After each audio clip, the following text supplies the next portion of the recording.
had withdrawn the bills. The bills were executive bills transmitted to us by the executive arm of government through the office of Mr. President. It's only the executive arm that can withdraw these bills. They are not private member bills sponsored by any senator. So no senator is going to withdraw the bill. And there is no reason for these bills to be withdrawn. In a legislative process, it is normal that some people will have concern. It is normal that people will sit around those concerns and discuss. That is why, in its wisdom, this Senate, in referring this matter to the Senate Committee on Finance, gave them as much as 6 weeks. Our instruction was that deliberate, organize, public hearing, and submit your report not later than 6 weeks. It might not be up to 6 weeks, but if they choose to be up to 6 weeks, nobody will quarrel with them. 6 weeks is long enough in a country that wants progress for a consensus to be reached, for anybody who has concern to sit down and allow such concern to be addressed in overriding public interest. And in any case, Mr. President and distinguished colleagues, we are continuing with the deliberation, with the consideration of this bill. We took all I expected the media to report yesterday, which was well reported by some sections of the media, was that the Senate, at its plenary session yesterday, took a further legislative action in the consideration of the bill. And what was the further legislative action that we took?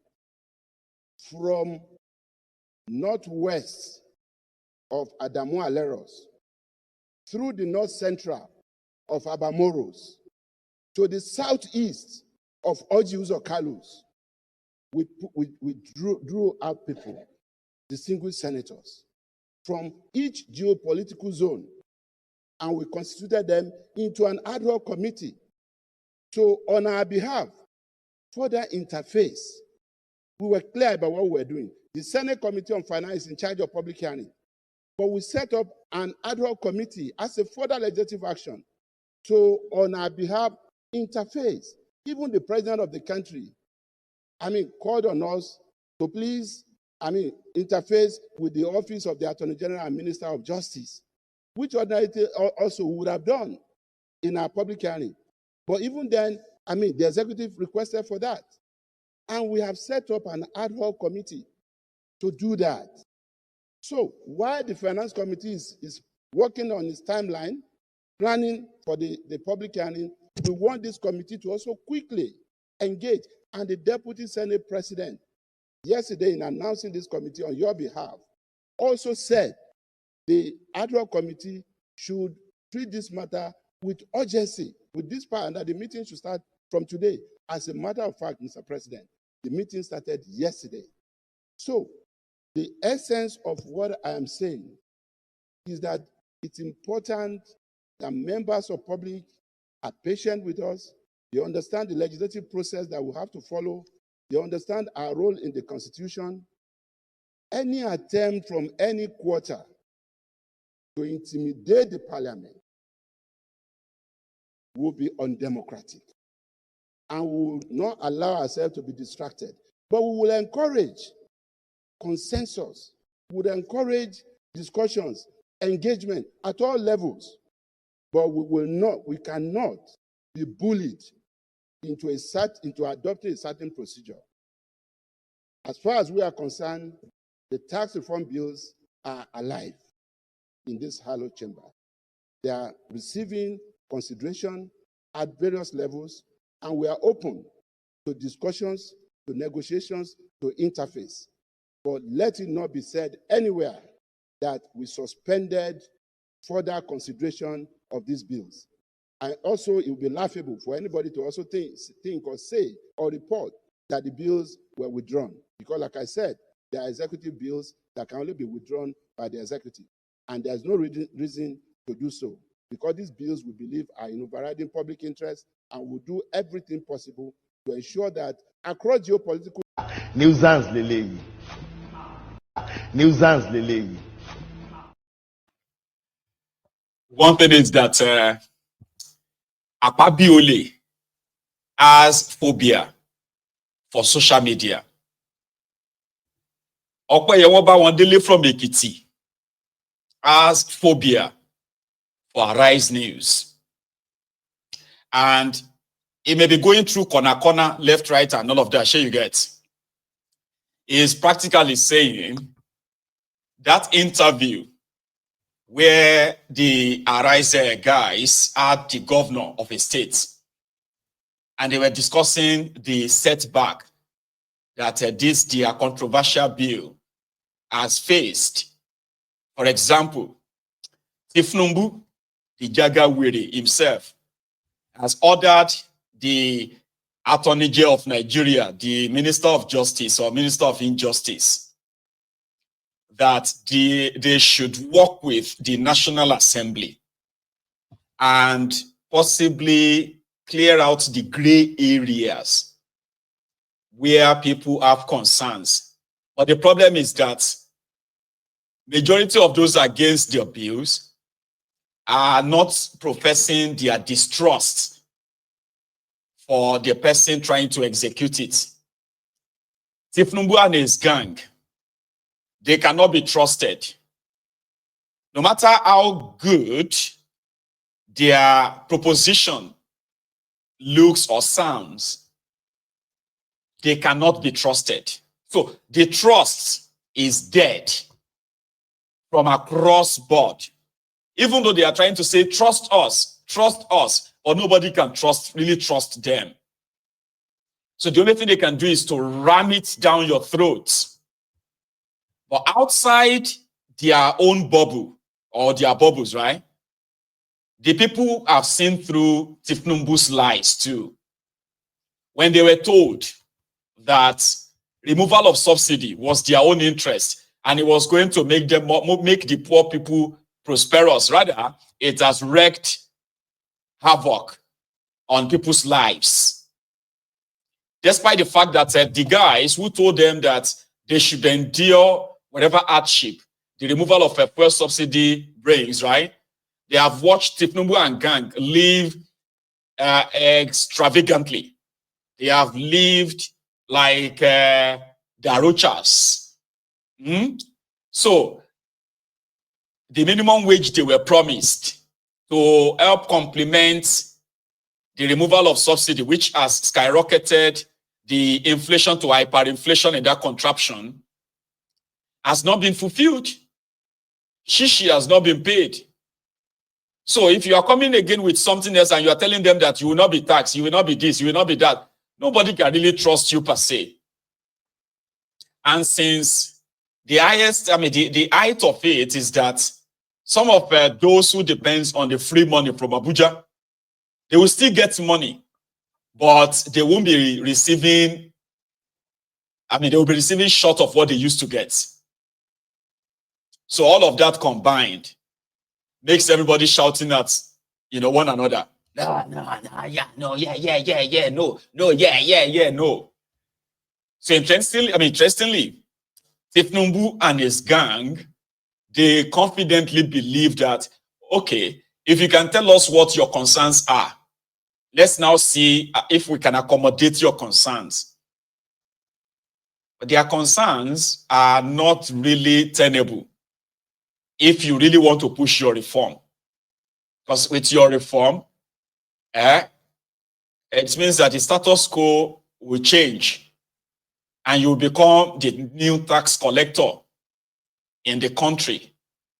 And the condition you have brought means they would all have to go and be creative in creating their own, their wealth, and stop expecting what they are currently getting. And they are saying, no, leave what we are getting now as it is until we probably feel like we can trust it. Because that's why I said their concerns are not really tenable. So the way Tinubu and his gang are presenting it is like, okay, tell us what you know like about this bill, so that we can see if we can change it. But it is everything they don't like. They want the status quo to remain. Tinubu doesn't want the status quo to remain. As much as some people believe that it is long overdue, it is the guy doing it. It is Tinubu and his gang. He is the devil. He won't give you something without taking something else from you. It is Tinubu. Don't ever forget that. And he's going to have his way. It's a matter of time. You're just going to hear the breaking news. Breaking news! Tinubu's tax bill has been passed. And everybody will just be like, oh, what are we going to do now? Let us go and protest. Protest.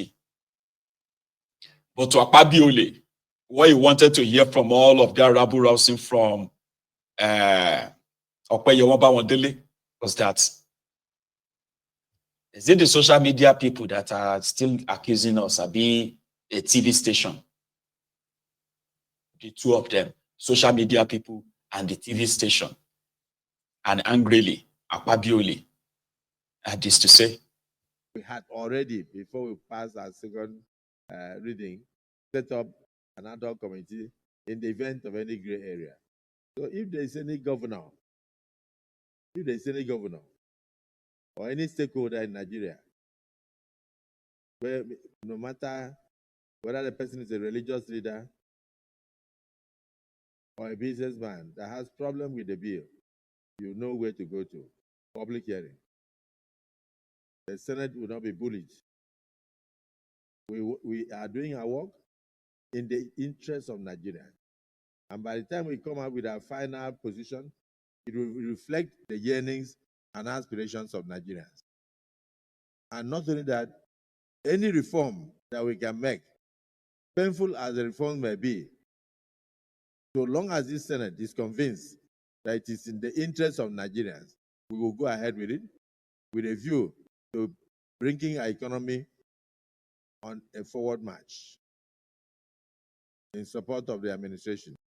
But we will not also shy away from deleting or abrogating or stopping whatever we feel is not in the public interest. But for the tax reform bills, we believe that there are too many provisions there that would definitely help Nigerians. You can't imagine what it means for businesses that earn less than 50 million not to pay tax. You can't imagine what it means for multiplicity of taxes to be abrogated. You can't imagine what it means for people who earn less than the minimum wage or even minimum wage not to pay tax. So the exemptions are such that up to 100 million Nigerians will benefit from these tax reform bills. So let's not listen to social media. Let's not listen to Arise Television. And I hope they are well guided with the explanation of the Senate leader. Nuisance, Lele. It's about social media. All of you for social media. You are giving these guys PTSD. The same way they told you that removal of subsidy is going to change the lives of the poor Nigerians. We cannot imagine how many Nigerians are going to benefit from this subsidy removal. It is Mr. President is doing everything to make sure that you all benefit. It's only a few people that are Akpabiole and his gang.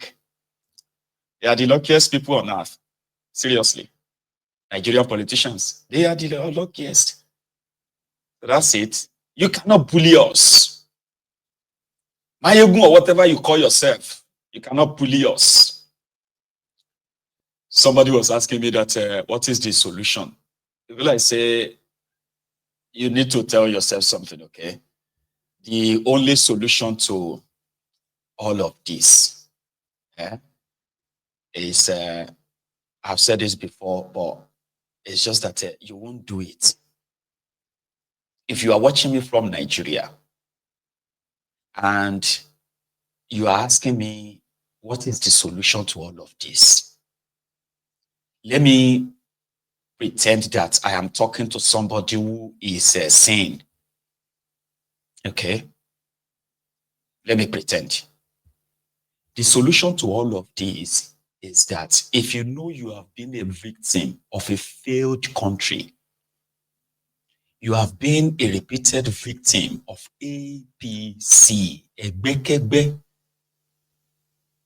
carry your body right now. What time is it? 10:36 p.m. in Nigeria. Maybe it is too late now. Okay, it's late. Sleep tonight. First thing tomorrow morning. Go and occupy the nearest government house.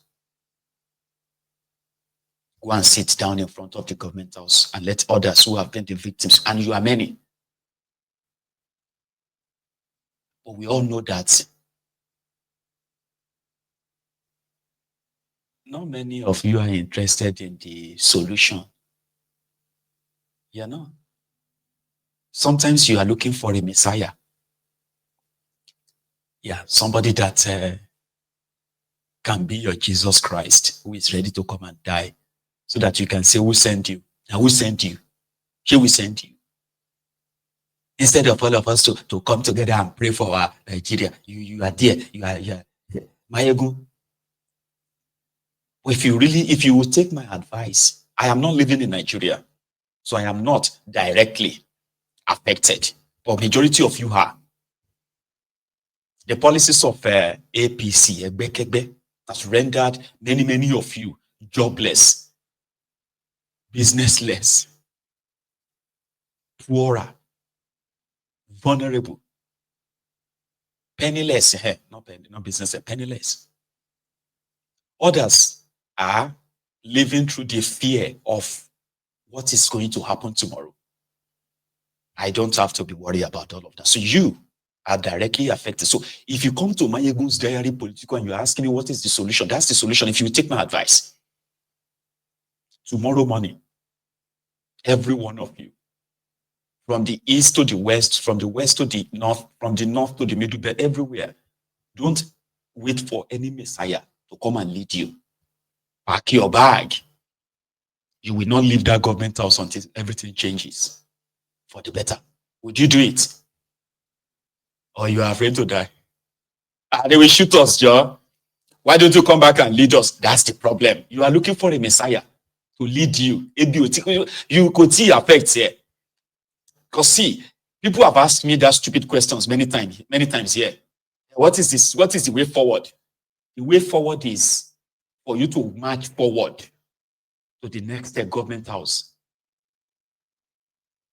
If in each state, 1 million of you can occupy the government house until things changes, and in Abuja, 2 million of you march straight to Asoroki, Akpabiole and Gangi, knowing that all of you are outside, they will begin to pass the bills that will affect your lives and change your lives for the better.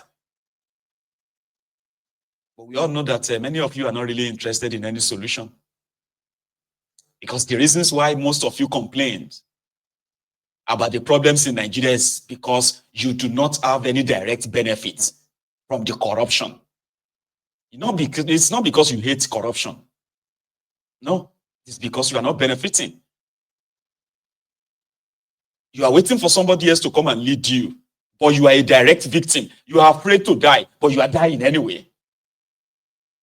You are dying because you can't eat well. You are dying because you can't pay for your medical bills. You can't pay for your medication. You are dying because the overzealous criminal police and all of that, they are assaulting, they are abusing, and they are shooting and killing you. You are dying. Or you will jump onto Mayegun's Diary Political and be asking for what is the way forward. The way forward in here, no go take her. You are waiting for your Jesus Christ. You are waiting for a savior. You are waiting for somebody to come and lead you so that you can now turn again and say, who sent you? I've told you before, now stupid people that say they fight for human rights in that contraption. Fight for which rights when you are not crippled? You are looking for able-bodied man or another able-bodied man to come and fight for you, the able-bodied man. When you are pretty much almost the same. You are the reflection. Your leaders are the reflection of all of you. Majority of you are enablers of all these bad behaviors, all this kind of criminality. Majority of you are. Nigeria is a place where you do what is called turn by turn Nigeria limit. Until that time, when you realize that your problems are not spiritual. People behind all your miseries and your frustration, your problems, they are not spirits. They are the ones that bring onto your screen all the time. I bring them to your screen all the time. And you have excuses why you can't face them. They will shoot us. They will kill us. They will just kill us. So you want them to kill us. But you are dying anyway. Yesterday's survivors, they are today's victims. Today's survivors, they are the potential tomorrow's victims. And on and on and on, we are all disaster waiting to happen. As we continue to give reasons why we can't confront them. You are living inside Nigeria. You are asking somebody from abroad to come and lead you.